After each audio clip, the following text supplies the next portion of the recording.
There is so much lore and story in Dead by Daylight. So why do so few people know about it? In so many of my videos, I'll get the same kind of comment. Whoa, Dead by Daylight has a story? I thought it was just spooky hide and seek. I thought it was just Smash Brothers for horror IP. And sure, it's basically those things, but to me the plot is everywhere. The character backstories, the lore entries, the item descriptions, it's all there. But then I gotta remind myself that all this stuff is on the side, and a lot of it is hidden away. Like the tomes, for example. This should be the most explicit place to learn about the game's story. This ever-growing collection of short stories about the playable characters, lore characters, the world itself. But for the longest time, all that juicy lore was locked away behind challenges. Many of them tied to specific characters or perks, so if you didn't have the right things, you were gonna have a harder time learning the story. And good luck keeping track of any of it. Oh yeah, I love that lore from Memory 2573. Now to be fair, you can go to the tomes now and just read whatever lore you like. They got rid of the requirements. But even still, good luck digging through all of it.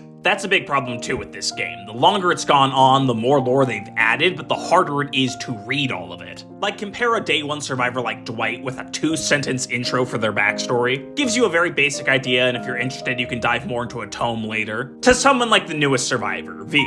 It's not much of a breezy read anymore, is it? Put simply, it takes more effort to get a basic idea of the character. It's clear the Dead by Daylight team does care about the lore. They wouldn't make all these animatics if they didn't. They wouldn't have unique events based around lore if they didn't. But at the end of the day, it's a lot easier and more immediately fun to just dive into the game and not worry about it. If I had it my way, all the lore about a character that's been written would be easily accessible from the character select. Backstory and extended lore split up into easy chunks like they are in the tome, but just easier to see. And if I really had my way, I would tie character cutscenes to the Blood Web. They already deliver lore through the flavor text of the Blood Web every few levels. Imagine if every 5 levels or so you got a little animatic about your character. By level 50, whoop-de-doo, you got the full movie. And compared to those tome challenges, it would be a much easier time. Is knowing the lore essential to playing DBD? Of course not. But the easier it is to access that lore, the better. But that's just my take. How do you think Dead by Daylight lore should be handled? Let me know in the comments.